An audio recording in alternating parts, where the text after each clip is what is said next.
Okay, we now understand the backup requirement of the backup. What is disaster recovery? Okay, you have HA available local, you have clustering, you have backup, everything is available. And what if the building, there is a disaster, fire, anything like the building is not available or everything is crashed, your primary site is fully down. So what you have? You need a DR site in other city or maybe in the same city on different location, but the recommendation is that you have a DSR on other city. If the problem is in one city, so you can switch your application to the DR side and your business work perfectly. So this is the concept of DR. Okay, DR basics. In DR, there are two terminologies are used very commonly, RTO and RPO. Once you design a DR, so you must have to uh, take you have to take this in consideration that what is the RPO and what is the RTO. RPO means that the maximum acceptable time period for the failure of disaster during which changes data may be lost. So for example, you have configured replication every 8 hours. You are doing the replication after every 8 hours. So your RPO is 8 hours. You have to go back. You have to go back for 8 hours. Your data will be available. Your data will be not up to dated. You will lost 8 hours data. So this is called RPO.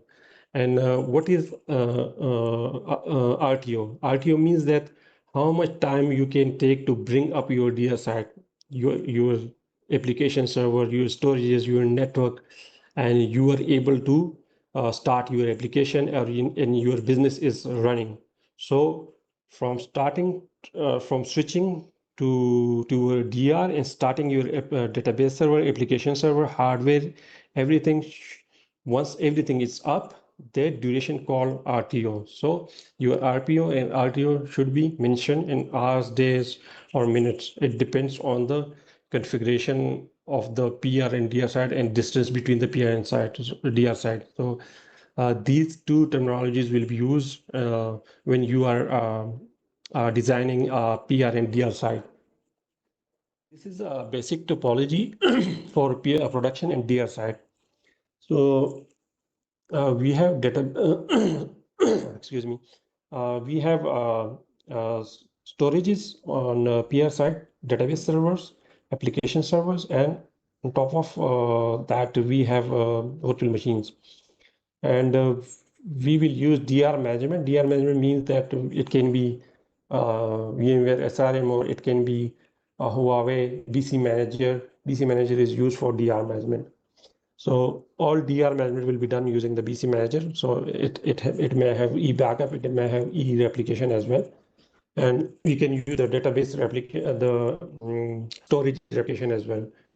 And storage replication can be only supported using the same Huawei storages, and it can be integrated with the DR management software. Role of the disaster recovery. For example, you have a site which is completely down, so you can be redirected to the DR site, and it can be done using the DNS, or it can be done using GSLB, or different technologies can be used to move towards the different sites. Okay, we have different scenarios for the disaster recovery. You have a local site which has high availability as well, and between 100 kilometer, we can create within the same city, we can create active DC solution. Active DC solution means that the user can use any of the data center, so it will work as an active data center. Both data center will be active, but the limitation is less than 100 kilometer. Less than 100 kilometer, we can create active data center, or we can use active standby DR solution as well. If you want to go beyond the 100 kilometers, then we can use active standby solution or 3DC DR solution. 3DC DR solution means, for example, I have one data center. I have two data center in one city, which will be active, and the third will be out of the city. So we can use that one as a active standby. So for example, if the one data center goes down, so I have another active data center available, so there's no downtime. And the third data center is also available if there's an issue in the whole city. So I can use the third data center as a disaster recovery solution.